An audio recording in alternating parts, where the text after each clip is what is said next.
Hello and welcome once again to episode 76 of Code Completion. We're a group of iOS developers and educators hoping to share what we love most about development, Apple technology, and completing your code. My name is Dimitri and I'll be your host once again for this episode, and I'm joined today by my fellow completionist, Spencer. Hey there. So last week we mentioned that it might be a good idea to share our favorite Xcode tips and tricks, so let's share them. Spencer, what's your first one? I'd say one that I use indispensably is let me back up. I think one thing that has made me feel more comfortable about just using Xcode in general is like basic text navigation and manipulation. So there's like kind of a whole, category of things we could go into, but the first one is Xcode specific. This was one of my favorite things that I think I found fairly early on, maybe a year or two after I'd started kind of using Xcode, which is Command and Option, and then using the brackets to move either the current line that your cursor is on or a selected amount of text up and down lines. So you don't have to, go in, select the code, cut it, paste it, or drag it somewhere. It's very quickly. You keep your hands on the keyboard. And that was like something that I can't remember who it was, but someone kind of, when I was learning, was like, it's best to keep your hands on the keyboard if you can. And, some people took that really to heart and like tried to set up a bunch of key bindings to move, editors. You can set up a bunch of stuff in Xcode, which is really cool to like have different windows pop up and move to like primary, secondary, and even tertiary, and I think more editors. I didn't go that far, but I did get fairly okay at just text navigating within the code, the text in general. So being able to move lines up and down is something that I use many, many times daily. Yeah, I can agree with that one. That one is one I constantly use. Because oftentimes you just want to you change your mind about like how you want to wrap this if statement or whatnot. So you just move the lines in and out. They will re-indent themselves, which is super nice. It won't indent like text that is not what you're moving up and down. So do keep that in mind. But whatever you are moving up and down, it re-indents. And that is like a welcome, it doesn't take you out of your flow of what you're trying to think and construct in your head. And that's always welcome. Going back to what you said about like always keeping your hands on the keyboard, getting fluent at like navigating everything is all about minimizing the amount of time that you are taken out of your flow, right? Exactly. So that way you can keep on concentrating at solving the problem that you're trying to solve and not get flustered about like how to go about doing that and how to go about making that change, and then that pulls you out of what you're trying to solve, and then you have no idea what you're working on. At the extreme end of that spectrum. At the same time, like a mouse is a very useful tool. So if you are not like super keyboard oriented, don't feel bad. Just know that you can get better at both, and you can use both. Like this is not Vim in the terminal. Like you still have a mouse that's available to you. You can still scroll quickly and like click to get to exactly where you need to go. Without like feeling that you're taking your hands off the keyboard. So I do want to put that out there because I know Absolutely. that there are some diehard like Vim users, and that's like the mouse was never invented and they're still in that mentality. But the mouse has been invented. It is a very accurate pointing device to get to exactly what you need to do and select and manipulate text. So like don't push it aside, but it's available. But yeah, leading into what you mentioned, being able to manipulate and text is something that's very useful. So why don't we get into a few of those? Anytime like you are using your arrow keys to navigate, there are a few commands that are modifier keys that you can hold down to change how that works. So for instance, Option arrow keys will move one word at a time left to right. Or one paragraph, I think, up and down. So that's like a very quick way of navigating around. If you hold the Command key, you'll go to the beginning or end of the line with left and right, or the beginning and end of the document with up and down. and it will just like put your cursor there. If you combine any of that with the shift key, that will also select at the same time. So that's a great way of selecting like whatever you're trying to manipulate and get a big selection all at once. I think there's like an option, and this is a bit rusty in the back of my head. I think there is an option to like configure your locale such that when you do option, it will go between the camel cased characters in a long word. But I can't remember how to actually turn that on, so I can't help you there. But I know it exists, so if you want to go searching for it, you can definitely find it. Yeah, I remember that exists as well. I haven't set it up either, but something like along with all of these is then you can do things like I mentioned, like okay, you know hold let's see, you can hold shift and option and select a bunch of lines of code at the same time, and then use the command option brackets to move them up and down. Like for example, one time that it's super helpful is like Swift UI if you want to rearrange modifiers or rearrange views in a VStack or something. It's killer that way. Another one that's great is just navigating to whatever word, or let's say you have some class that you want to rename. You've got a couple options, right? You can go select the class, go to edit, like I think find and rename, something like that, or refactor. I forget exactly what it is. You can select it and then right click and say, oh, it's refactor rename in that submenu. But there's also command control E. Is that it? Yep. It's kind of just muscle memory at this point. It's the claw. You memorize a bunch of claws at the end, or like piano chords for the musically inclined. But yeah, it's just like the right side of the modifiers is like, oh, this one's this one, this one's this one. You can almost play a theremin at the end of it. So yeah, you've got command control E, and then that will just like if you select some class with that, then in line it will rename everything within. It's the current file, right? It's not the current scope. It's the current scope. So if you are within like a loop and the variable is defined there, but you have a similarly named variable elsewhere, it's not going to touch that one. So this is a great way of even just highlighting where that variable is like scoped. So that way, if you're like confused, if you're just starting out and you're confused as to like, hey, is this variable the same variable that's over here? If then they're the name the same, like this is a great way of just like highlighting them and make it super obvious which ones are related and which ones are not. So there's a brand new thing in Swift 5.7, I would say, where we will soon be able to say if let my variable open bracket, and you don't need to like repeat the my variable equals my variable part.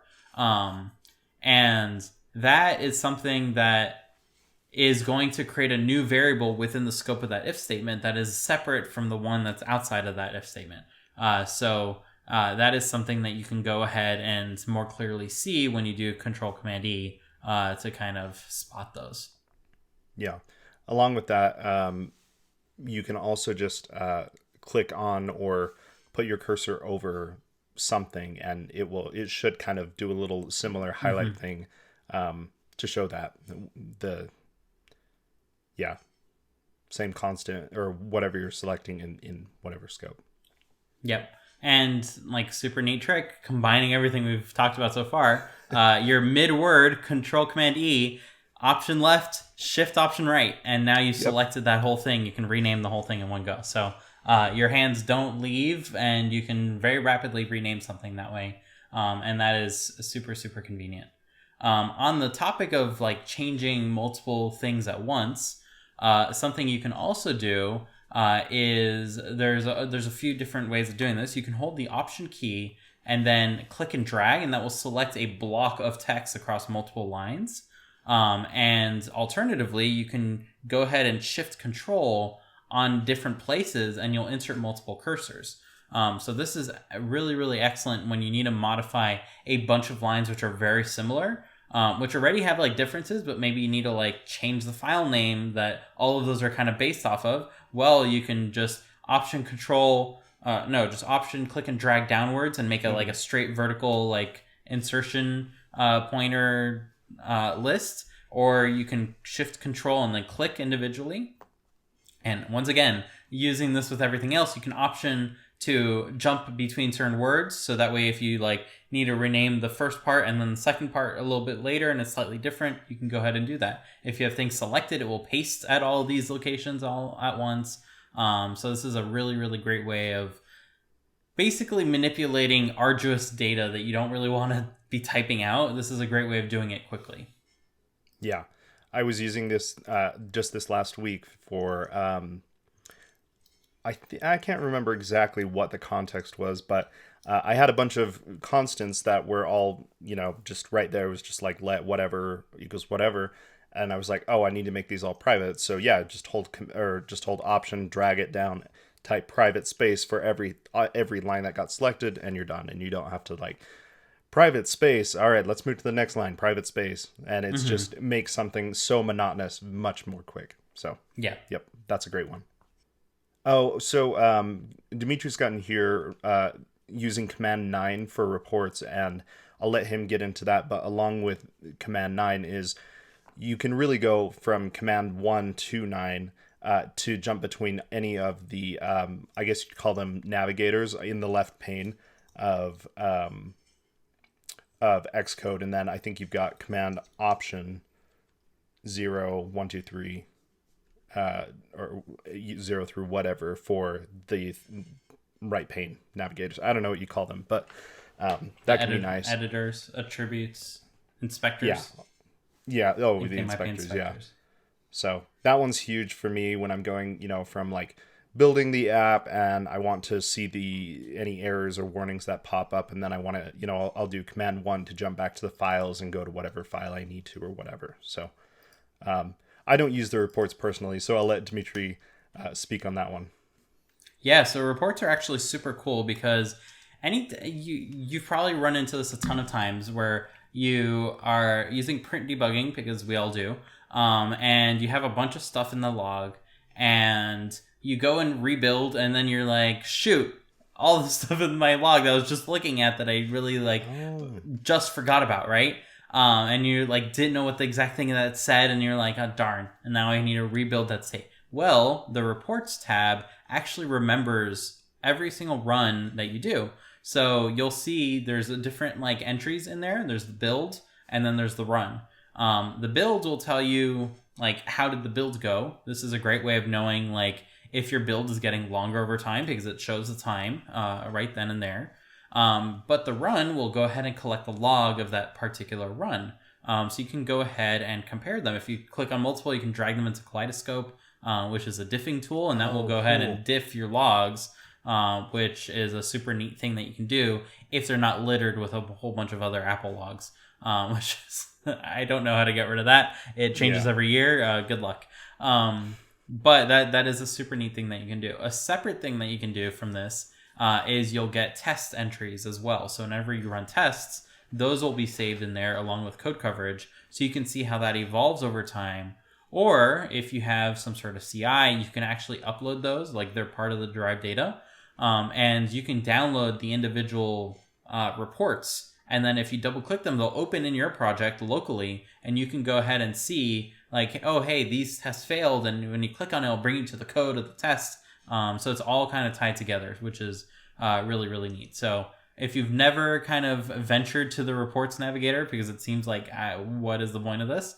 That is the point of it. And I think it's really cool. And it's one of the reasons why I tell people, don't nuke your drive data folder. Like there's a lot in there like that is nukeable, but you shouldn't just get rid of the whole drive data, because that will get rid of the drive data for every app you've ever built, and that historical data might be useful to you when it comes time to debugging, when it comes time to seeing like if a new computer is faster at what you're trying to do, or if it was a waste of money, because you can go ahead and see like from the beginning how has your app been in those kinds of scenarios. I am convinced I will definitely use the reports. That's awesome. I did not realize that it included all of the logs for every time you run the app. That's super cool. Yeah, that is something that you might want to get rid of too, depending on like how noisy a particular build of your app was. Sometimes That's fair. it can be gigabytes, and that's something you don't necessarily want to keep around. But generally speaking, it's like very useful to just jump back to quickly, like between two runs, and be like, okay, what was it here compared to there? You can open them in new windows and just kind of see them side by side.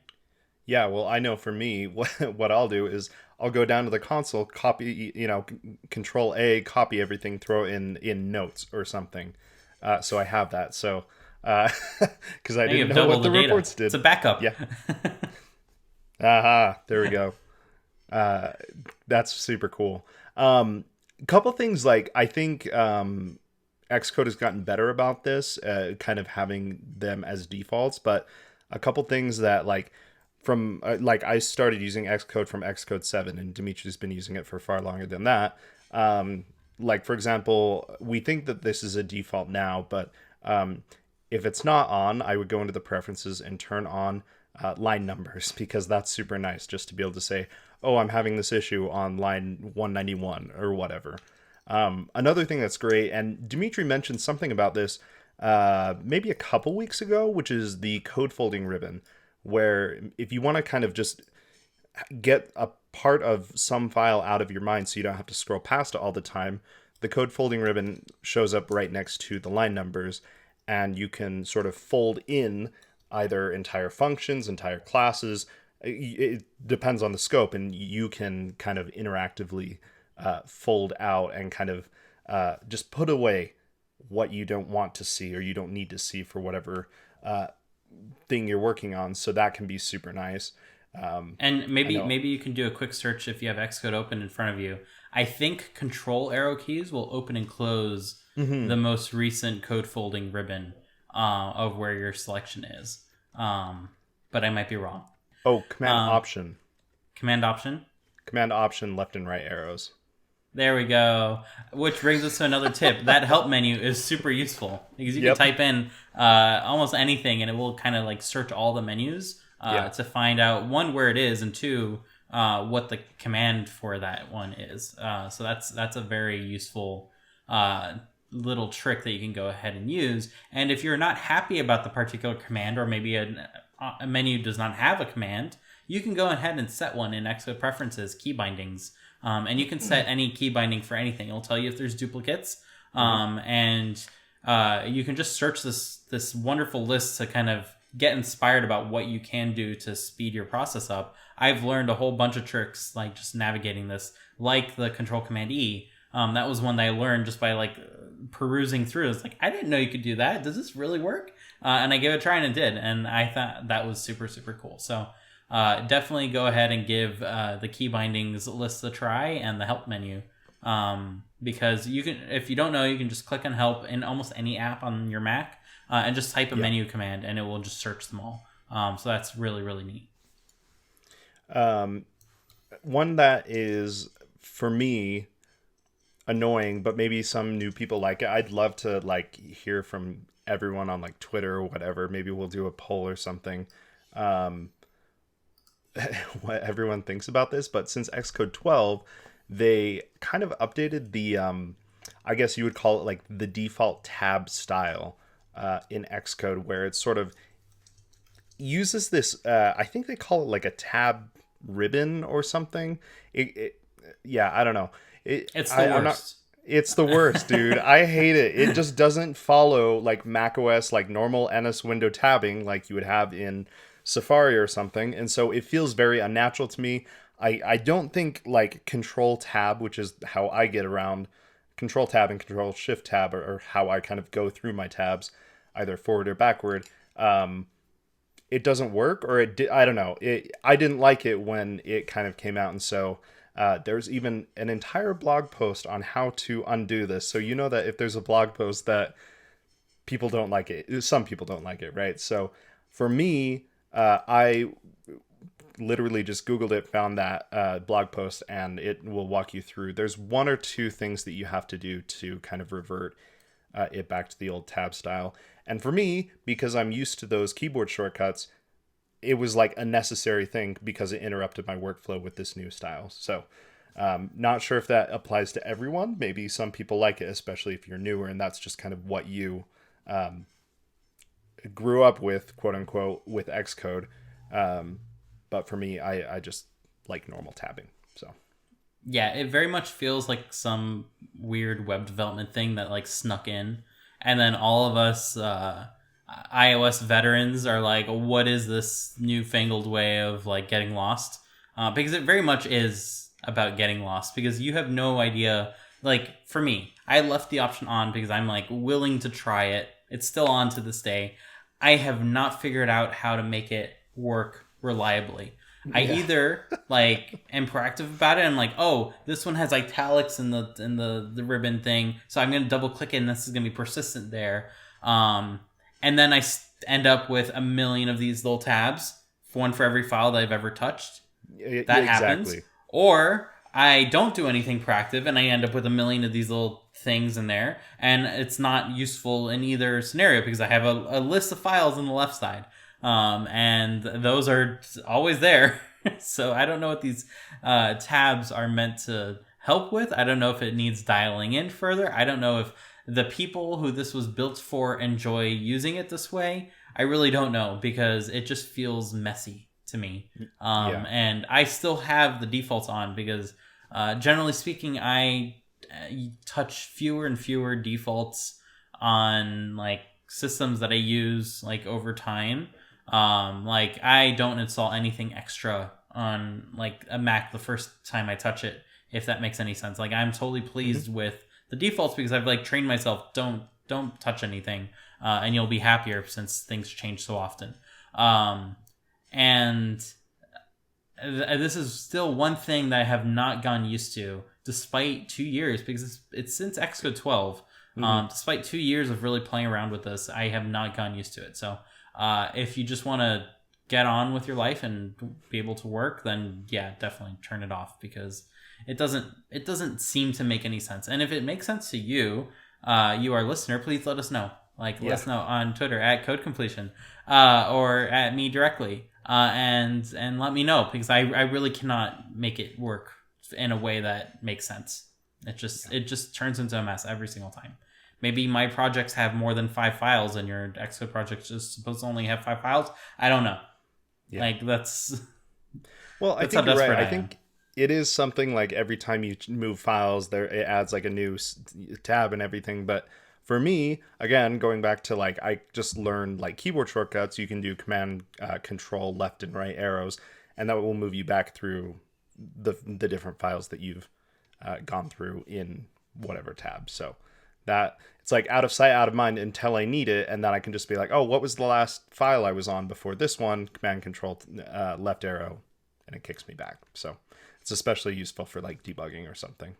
Along with that is, if you're trying to figure out like, what does this function do? And maybe you're not on a breakpoint, so you can't step into the function. You can do either hold command and click on something, and it will pull up a little sub menu. And depending on what the thing is, if it's like a function, it'll say like jump to definition, or a variable, it'll say jump to definition. You can, I think, probably rename stuff if it's like a variable Shortcuts or menu.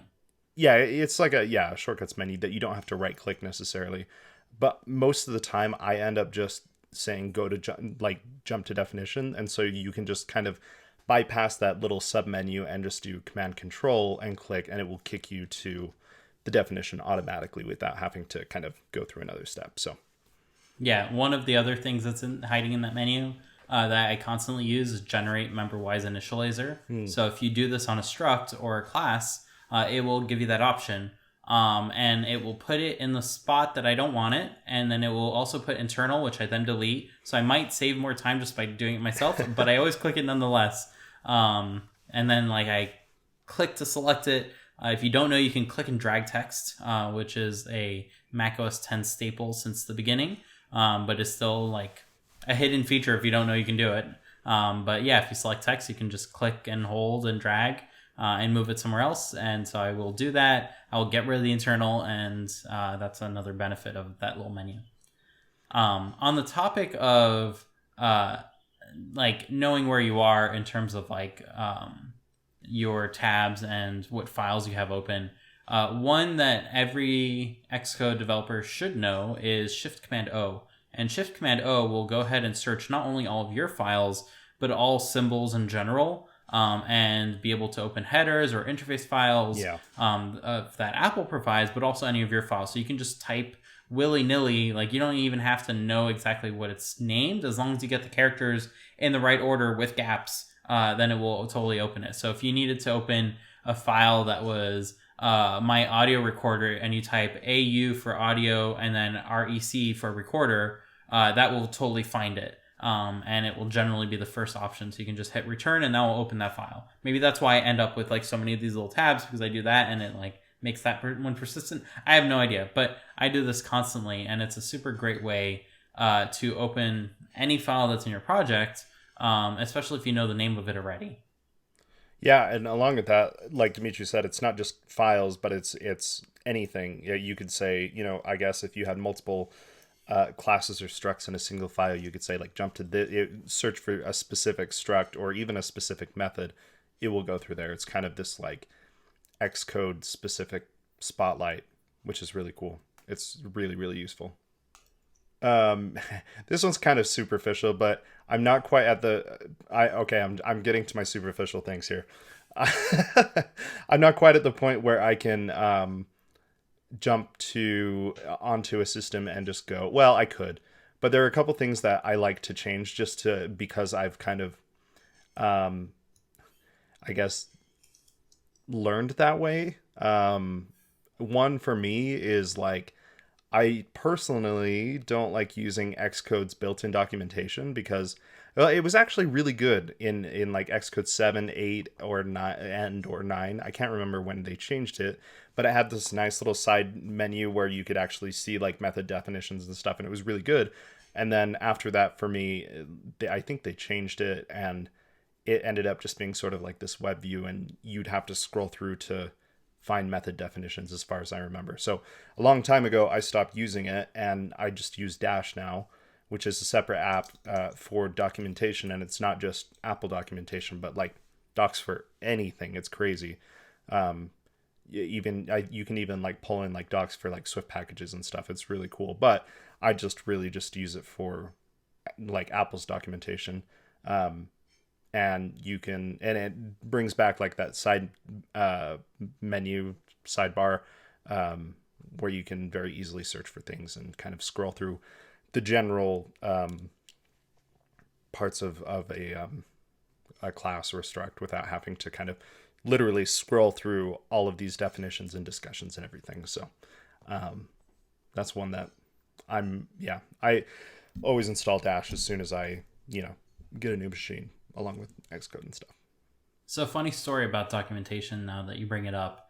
I think it was probably around like Xcode 5 or 6 or 7. It's been a long time. But at one point, something got corrupted on my computer. And this was back when I only used the single computer. And I could not open Xcode's documentation. Like you would open it and it would just be a white screen. And it would never load anything. If you option clicked on something and that opened it in the documentation panel, that would just be a white screen. So for something that used to be such ingrained muscle memory, like I used to always access that documentation window first before like searching anywhere else. I was suddenly no longer able to do that for multiple point releases of Xcode before I found like the exact file in my library caches that was like corrupted, that was preventing it from loading. I just could not access documentation. And because of that, I broke that muscle memory of like ever using the documentation window, and I never use it now. And I will automatically go to Safari and just like new window and just like search just for that thing. I'll just Google it because like that's what I had to do. And now I think that may have triggered my unhealthy habits of just like opening new Safari windows willy-nilly anytime I want to search for like some API, because that's how I got into that habit, and there's no way out of it at this point for me. So funny that you were mentioning using Dash for documentation, because that just reminded me of like how much I loved Xcode's documentation panel. Like I used to have a special secret display just for it and everything. And then I just stopped using it because I couldn't use it anymore. And that just drove me nuts, I think. That's awesome. I think you're just trying to find someone to blame your bad habit on is what darn you, Xcode 5. And then getting into the even more petty of things, I don't like the default Xcode themes anymore. As soon as they switch to like SF Pro or whatever it is, I will always go back and change the font to Menlo because that's what I learned on and it looks the most natural to me. So I refuse to use the current normal font for my themes. I used to use a font called Monofur, which is like a super wacky looking font. Like anyone who would come over and be like, what on earth is that? But it has like certain additions that make it a little easier for dyslexic people to tell like certain letter forms apart, because it's extra wacky. So like everything is very different. So I got used to that at one point, and then people would just like walk by and be like, your code editor font looks extra wacky. And I was like, thank you. But yeah, I've gone so used to not changing defaults that I'm just using whatever default light mode is. I used to customize all the colors and everything. It just gets kind of arduous over time. Like as you get new computers and you need to migrate everything, you just have one less thing to set up if you're happy with the default. So that's kind of where I settled, unfortunately. No, I think that's totally fair. Another one that's like, I don't know, for me, because I was teaching, I would constantly have to go from like the normal to presentation themes to change the font size back in like Xcode 7, Xcode 8. But now you can just change the font size with command plus and minus, or rather command equals and minus. So I don't do that often, key. But yeah, it's the plus. I mean, you don't hold shift or anything, but yes. There are actually certain like extras in AppKit to make it a plus on the menus, because that's what people think about. Is like, oh, I want to make something smaller or larger, but the minus key and the plus key characters are shifted. Like the one that you see there is a hyphen and an equals, and they're not at all like what you generally get. But AppKit will go ahead and show a minus and a plus when you set it up, cool. Because it knows like that's what you want. That's what you meant when you meant to say like make something bigger. So fun little fact there. I like it. Yeah. Okay, back to some cool Xcode tips and tricks. Something that I really like to do, especially as my projects end up on GitHub and stuff like that, is in any GitHub repo, you're encouraged to have a README file. And that README file like exists in your repository. So something I will do immediately as I start setting up my project is drag that README file into Xcode under the little Xcode like line item, which is that first kind of file. And when the little dialog pops up, I say, no, do not add to any targets, do not copy. Right. And what this does is make it really easy to access that file anytime I want to while I'm in Xcode. So as a result of this, I will also add all sorts of other files that are part of my repo to there that have nothing to do with the project. So always make sure to uncheck the add to target and to recheck it when you actually want to add to target. But things that I save in here are like GitHub workflows, which are all hidden behind .github/workflow, which is like hard to get to in the Finder unless you do Shift Command Period, I think, to show hidden files. I'll have those in Xcode, so I don't need to muck around with hidden files in the Finder. I will go ahead and have a special App Store directory, which contains one markdown files for all the metadata, and a second one for release notes that I'll just maintain. And I'll have a third folder for screenshots, just so that way I have my screenshots in the Git history, so I can go ahead and refer to them in the past. So something I learned over like 10 years of maintaining an indie app is sometimes you want to look at those ancient screenshots and you just don't have them anymore. So that is something that I now do for all my projects, is just maintain that, as far as just like a historical record, because once it's in Git, you have that historical record forever. Right. So you can add those to Xcode and they become very easy to access as a result of that. I think you mentioned either last week or the week before, I was talking about documentation and that my company uses Notion for our documentation. Then you mentioned just using, like, throwing a markdown file in Xcode and just documenting that way. And I think that's super cool to just have your documentation right in Xcode itself. And along with that, one thing that I find super helpful is, and this would be like a great example, is maybe you want to write some like more in-depth documentation. So you put a markdown file in Xcode, and you can like have whatever file you're trying to document in your editor, and you can hold the option key and then select that markdown file, and that opens it in kind of the secondary editor. So it'll split your window into kind of two columns, and then you can have them both open at the same time. So you could be looking at the code, but also be over here in the other editor, like writing your documentation. Or I use it to, if I've got an Objective-C file that I'm trying to maybe make an extension in Swift for, and I need to look at what's in the M file or convert something over to Swift. So having those two things open at once is nice without having to make a new window, right click, open a new window, kind of move it over. It's right there. So that's something that I use quite often. Mm-hmm. And extra useful when you have a ultra wide monitor, right? Super ultra wide, yes.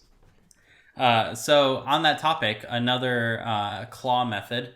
This one looks like this a little bit.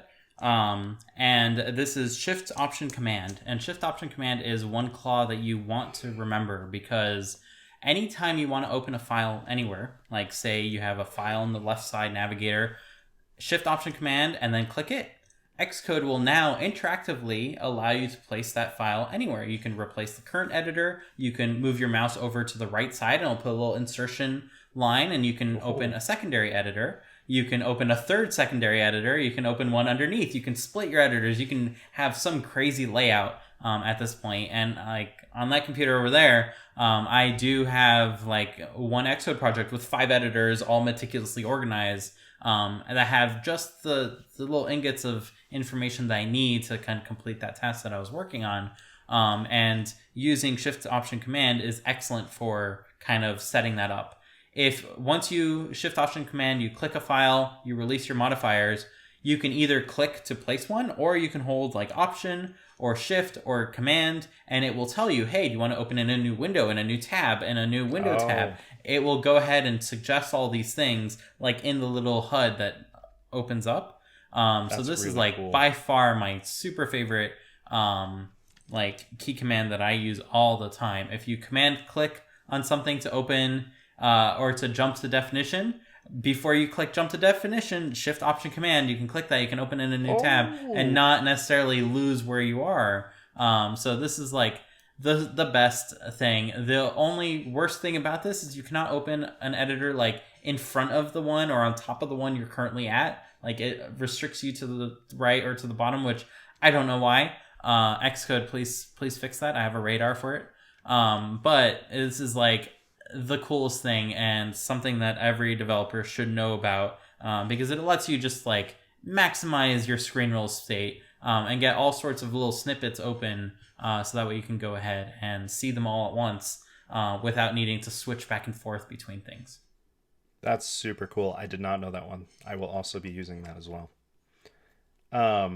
This isn't an Xcode. I hope Dimitri doesn't mind. He might throw me out of the podcast. Not VS Code. No. Vim. Okay, you're safe. No, I'm just kidding. No, I could never. It is so kind of along the lines of that, where it's like it lets you place different, a new file in specific places, kind of jumping outside of Xcode specifically. One thing that I think is indispensable, and this is literally probably the first app I install on a new machine, is Magnet, to be able to organize just general windows on my screen or screens. very easily without having to kind of drag them to the specific place I want, drag the corner or whatever. It's just hotkeys to move your windows around, and that's something that I use all the time, especially for this ultra wide. It's got, I can say, okay, I want this thing on the left third of my screen, maybe Safari or my documentation. Then I've got my Xcode window, I've got Slack open in this little sliver or whatever. So I use Magnet all the time. It's, for me, indispensable. Yep. Am I still on the whatever podcast? Helps. Yeah, you're still here. Yes. You did not get kicked out by the forces that be. Also, I think I'm the guest on this on the particular session that keeps us connected so we can talk. So I wouldn't be able to kick you out anyways. That's true. That's true. You have all the power, Spencer. And I am the editor, so. Yep. So another one that I find really, really useful when just editing code is to have the author's view open. So this is Control-Shift-Command-A. You can also find it via that little button that changes shape every Xcode version. So I cannot describe it to you from memory, but there's a little button on the top right of your editor that will open extra editor stuff. Mm-hmm. I don't know what the menu is called. But one such option in there is the author's view, and the author's view will open up a little sliver on the right side, and it will tell you which commit changed every particular line of code. You can go ahead and click on one of them, and it'll show you if it changed other lines of code that are like intermixed. But this will allow you to know like when something changed, and it will add any context as to why something changed. So if everyone is good about your commit messages, then that commit message will kind of live on in that author's view. And it's something I almost always have open because I have the space for it, because it's just generally useful to have as a tool when you're trying to understand why certain decisions were made while you're refactoring something. So definitely recommend giving that a look every now and then, just to kind of be aware of like how your code is changing when the comments don't necessarily mention why something is changing. Yep. And it'll also tell you who changed it as well. Yeah, it used to be called the blame view. The blame, yeah. You can get blame as the actual command that it runs in the background, so that we can blame the person that wrote the bug. Is like, it was all because of him. He did it. Burn the witch. And yeah. Yeah. Funnily enough, I've used the author's view on a couple occasions and been like, who wrote this? And it was me. So it goes both ways. You can blame other people, but you can definitely blame yourself too.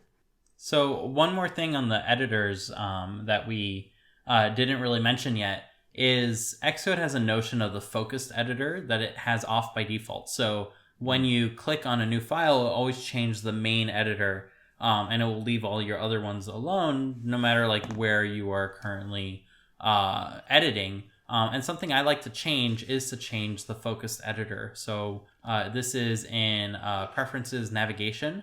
And what it will do is wherever you're currently typing, if you change files, it'll go ahead and change files there, and not in the main one. So this is a great way of, if that works better for your workflow, kind of keeping that up to date. And that's something I generally turn on quickly as soon as I notice that it's not working that way, and I'm like, this is wrong. So I would go ahead and change that. So that's another useful one. There are a couple ways that you can do this, but recently I think they've added it to like the little, I guess you'd call it like the little debug toolbar that normally like breakpoint actions go to. When you're running the simulator, I don't actually know if you can do this on a device when you're running on a physical device, but you can change specific things like the I always forget what this is called, like the dynamic font size, appearances, light mode, like dark mode, light mode. You used to have to go to like the accessibility helper menu thing. I can't remember. Mm-hmm. It's but now it's just built in accessibility inspector. So it's just built into that bottom bar, which is nice. I don't use it all the time, but it can be nice to, especially if you're doing things like making sure that cells resize when you've got different amounts of text or different sizes of text. So that's kind of, I'm scraping the bottom of the barrel here, but that is one that I will use on occasion. Yeah, when it's useful, it's really useful. Yeah. Similarly, something that is not useful all the time, but it is something useful to set up, especially if you ever end up with any extensions in your Xcode project, is to set up your build version numbers and your marketing version numbers in the Xcode project itself. So if you go to the Xcode project build settings, on the left side, you'll have the project and then all your targets. If you go to the project and do a search for marketing version and build version, you'll see entries there that you can go ahead and set. And if you set them here, you can go ahead and not delete the entry from your info.p list, but use that special $, open parentheses, and then all caps marketing _ version or all caps build _ version. And what that will do is all your extensions and all variants of your app that get bundled in your app will now have the same build versions and marketing versions automatically. So you have one place to change them in your build settings, and then everything else will just have that value. And that is tremendously useful because App Store Connect will yell at you and make you like resubmit if those versions are ever out of sync. So that's a great way of making sure that they stay in sync. And also if you have multiple targets, like multiple versions of your app, a Mac version, an iOS version, then those versions will also stay in sync because they're all grabbing that version information from one place. So that is something I always set up on new projects. You can also set up all sorts of other things here. You can have your own defines if you really want them for different targets for like your if statements and stuff like that. So that can also be found in the build settings. So something definitely interesting to look into if you ever want to push that the automation aspect a little further than it currently is.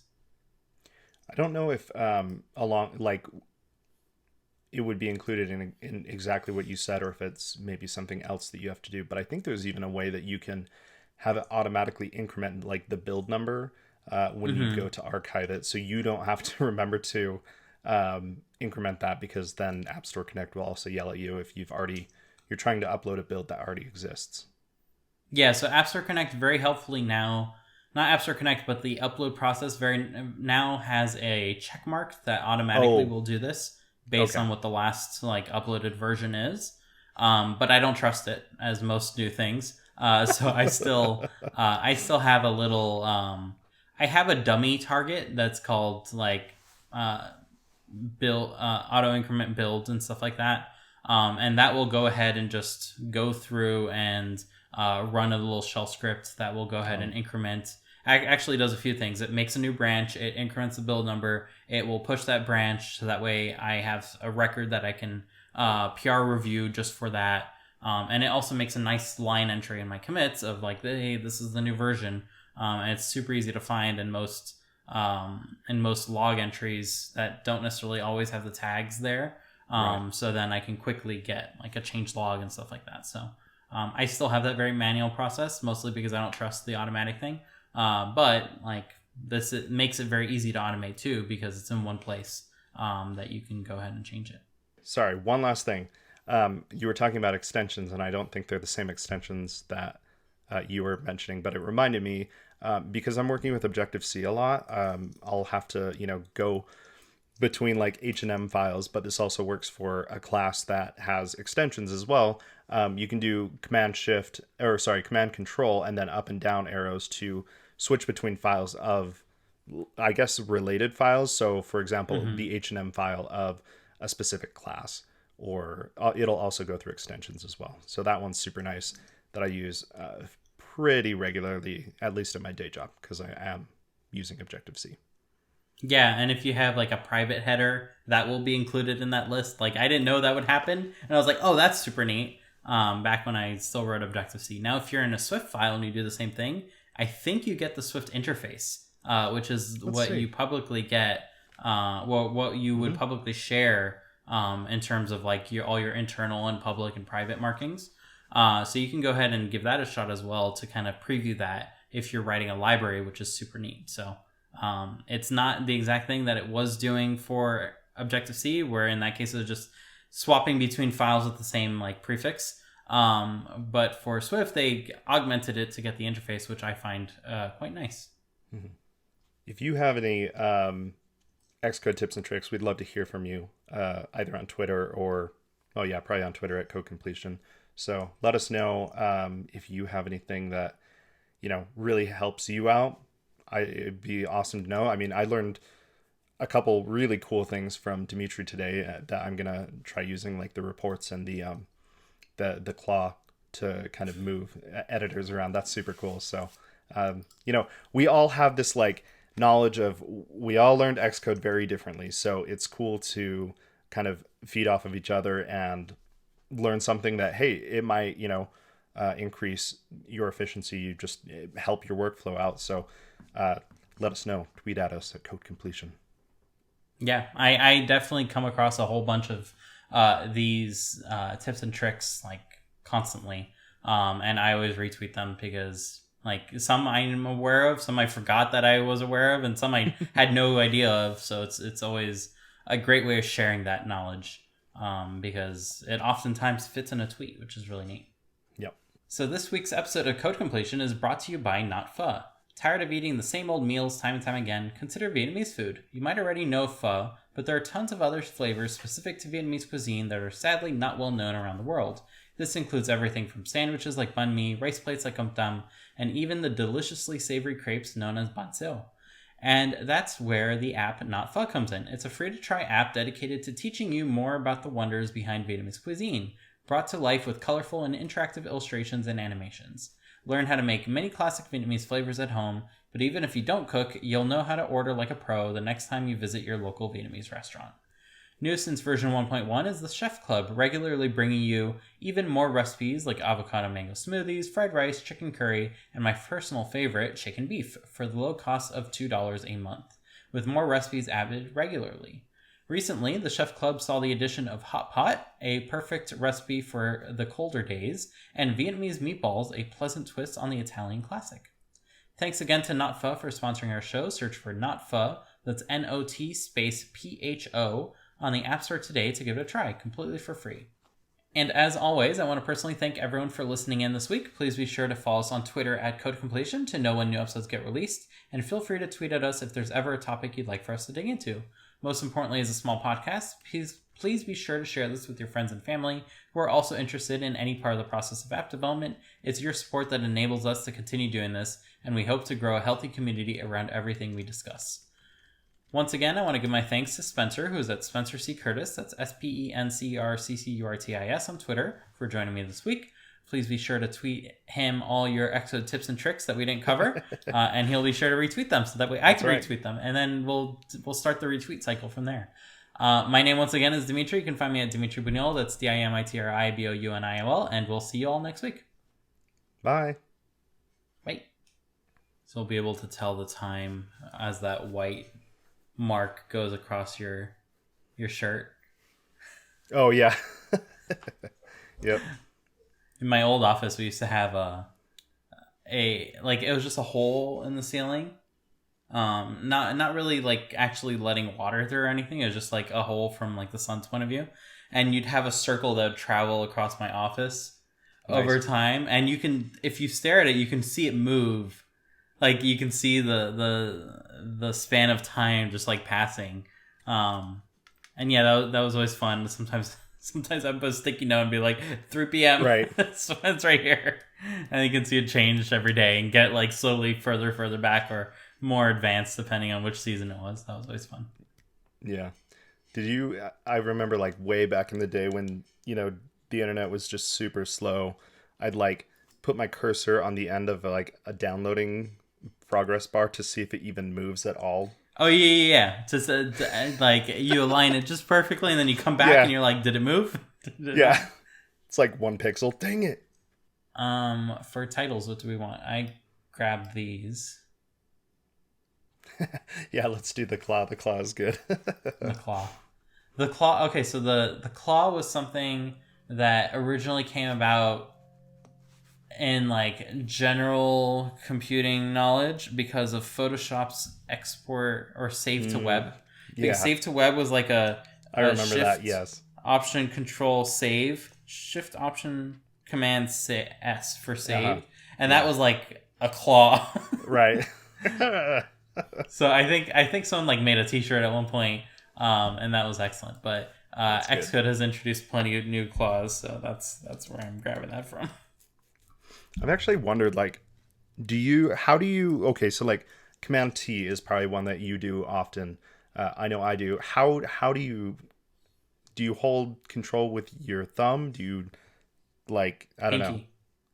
Oh, you do your, okay, interesting. Oh wait, Control T or Command T? Command T is Command the T. thumb. Control T Okay. is the pinky. Yeah, I was gonna say I use the thumb, like I kind of like contort it like this, and Yeah. yeah, I think there are a couple ways I do it that I'm like, I don't know if this is weird or not. You know, the way that you kind of contort your hand to make Yeah, it work. Shift Command O is this. I feel like we're talking in sign language, even Oh, that's insulting. okay, that's interesting. On the right side. Or Yeah, do you no, like reach? no, I just use two hands. I honestly, I very rarely Oh. will use any of the modifiers on the right, which is I am probably so sad really on bad. laptops when those modifiers are not there because I Oh grew up on like a full no! size keyboard. I'm like, I can't do this. Yeah, for me, it's almost like I just don't even use the modifiers except for like shift to like for question marks or something like that. But like command, option, control, I almost never use them at all. Oh, that reminds me. Something else that threw me off for like a loop was when I got so used to using laptop keyboards and the FN key was next to control on the left side. Ooh, yeah. And I got so used to the placement of the modifiers that I could not use a full-size keyboard like the one that just looks like this because like my hand would just settle on the wrong keys every single time. And it was so disruptive that I could never type properly. Does All that because not that have? FN key was there. Does that one have the FN key now or no? No, yeah. So now I'm like programmed the other way around, where the FN key is on the little thing up above the arrow keys. Okay. Yeah. So yeah, I yeah. have full size modifiers on both sides, and now this is what I'm used to. I cannot use laptop keyboards anymore, That's just because I'm interesting. so used to like making my little claw shapes that it just won't. My hand just does not work properly. Yeah, it's interesting. I mean, you get used to something, and like with this keyboard that I just built, it's got an extra row, or like I guess an extra column of keys on the left, and so normally I would just kind of hook my pinky and be like, "Oh, that's control," but now I have this one here, and I'm like, "No!" So definitely took me a couple weeks to get used to. It's always interesting when you go, but yeah, for me, like now, I'm also messed up on laptop keyboards because it's not quite the same, and yeah, but Yeah, you get it's used to so what hard. you're used to.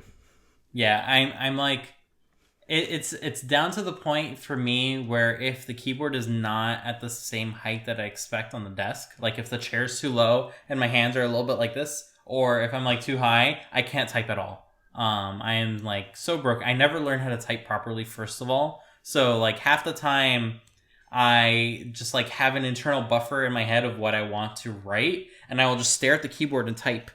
And I know exactly what's ending up on the screen because I can see with my eyes of like what I'm missing or not. So I'll like hit Right. delete properly and everything, and I'll type full paragraphs this way, and then it will be exactly that on the screen. But ever since I've been like slowly trying to get away from that, like typing on the screen, I'm like an idiot that can't type properly, especially because the mic is like right on top of my keyboard, so like I can't Right. see it. So I'm like trying to see the screen.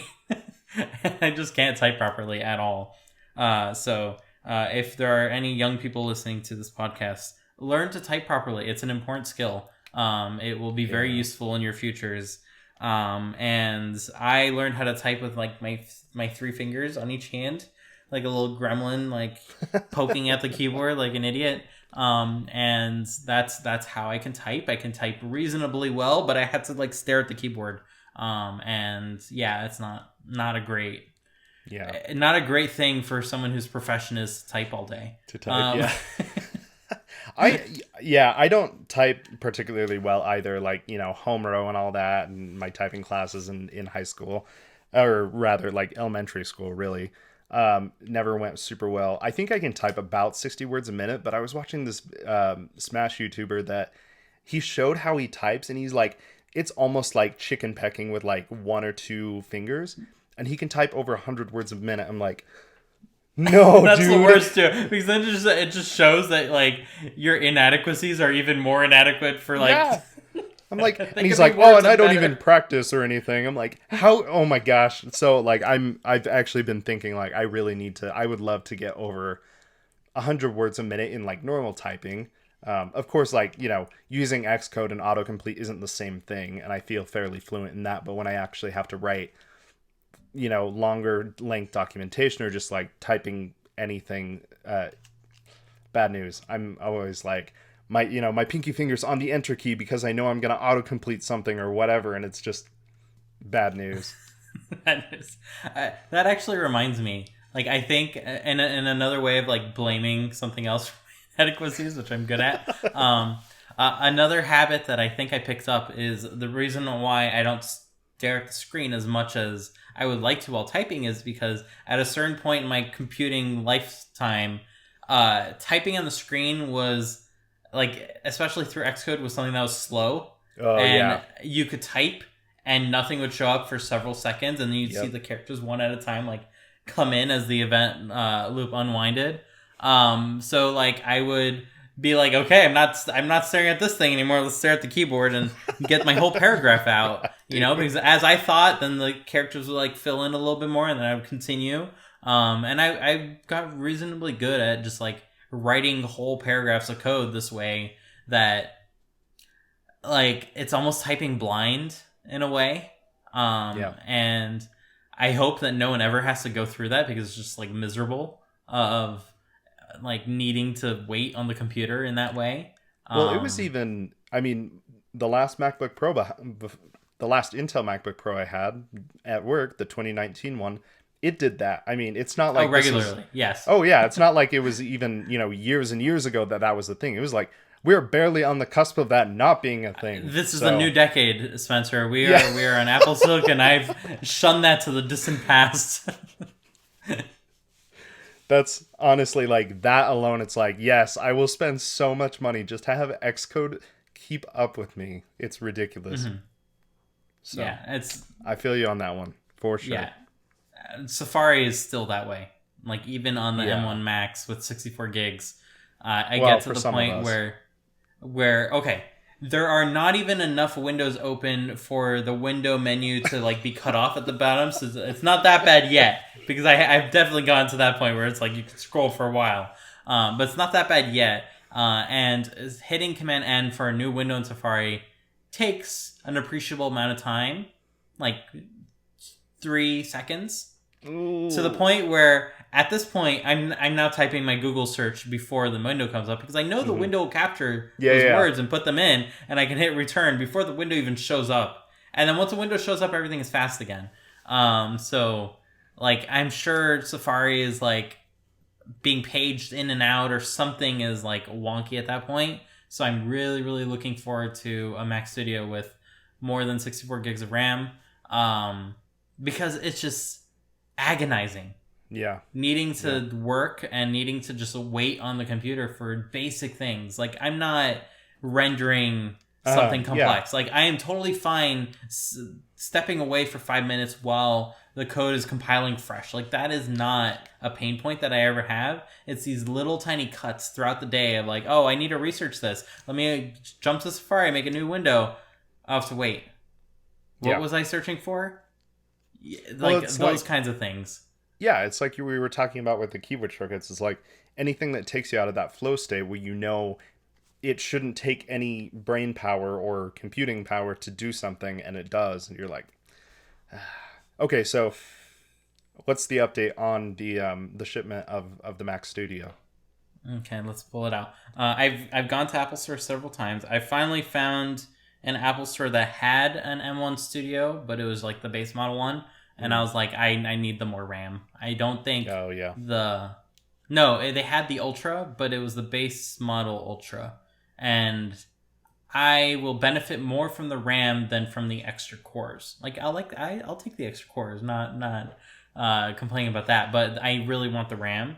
yeah. Not And to they mention didn't have that storage, model. probably. Yeah. I mean, storage, I'm fine with. Like, I'll be fine with anything at this point. Like I'm not editing videos and stuff for the most part, and that's typically what eats into storage. Why did you Anything get 4 more than terabytes then? it is nice to have. Ah. So the laptop I'm probably not replacing for a while. So 4 terabytes is nice to have. Yeah, that's fair. Like 2 you can fill up, especially if you have a large iCloud photo library like that. It just fills up. Which is Apple, get on that. Make it so it doesn't fill up, I guess.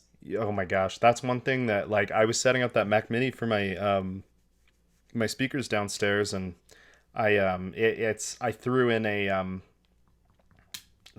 maybe 256 gig SSD at the most, and I signed into iCloud because I wanted to download I Big mistake. iCloud photo library, man, and just like iCloud in general, it's like, hey, let me download 80 gigs of video files from iCloud, and that's the only thing I'll download from iCloud. Like, what? And it screeched to a halt because there was literally no space on the SSD, so I had to go in and take 10 minutes for it to just open Finder and, get to whatever that folder was on iCloud. And yeah, it was ridiculous. It's just like, can we have a better synchronization for iCloud, please? And also for the library, just fetch it from another computer on my network, please. It's there. Like 4 times it's there. But yeah, answering the second question before the first question, looking at my iCloud, I have 917 gigabytes of photos and videos, 93 gigabytes of messages. Messages actually does a good job at not loading them all nowadays, so good on you, Messages. I don't know I guess when Messages gets better search, I will discover what those other 80 gigabytes of messages are. But until then, it's just like, who knows, because you can't scroll that far. Right. There's like 50 gigs of backups, 10 gigs of email, and then 6 gigs of documents. And like, that's a solid terabyte, I would say, just for me. And yeah, so needless to say, I pay for the largest iCloud storage available, which is like 4 terabytes. Because family together, like we are over the 2 terabyte limit. Right. But yeah, I'm pretty far from the 4 terabyte limit, so that's good for the time being. That's crazy. I've got 61 gigs of photos and video. You're lacking the photos from the beginning of time that is slowly accumulated. Yeah, no, this is computing is history. Like, yeah. And I have 250 gigs in iCloud Drive, and I have 800 gigs of backups, but that's because my iPad Pro is a terabyte, and it decided to back up everything on it, which I definitely don't need. So. No, it's safe. Good luck restoring that. Like, that's another thing. Like, I've always wondered why people do things like Backblaze and stuff like that. Yeah. How long is it going to take to restore that, 1? Yeah. And 2, they don't even have like hard drives big enough for like that whole thing. And they wouldn't give it to you in a bootable format, and it would be like a mess to restore from. So yeah, I am not convinced by that. That's why I got my own giant Thunder Bay. And I got 2 of them because that's the only way to back up stuff, is to have 2 copies of it. Wow. But yeah, answering your first question, 38 days until the Mac Studio comes. Oh no, I thought it was like sometime in April. Dang. May 11th. It hasn't changed. Yeah. So thankfully, since turning 30, like time just flies by. So I have not noticed the first 20 days go by. It feels like yesterday that I ordered it. But yeah, I'm looking forward to that coming soon. Definitely. Good One stuff. day. One day. Yeah. Anyways. All right. Bye. Bye, everyone.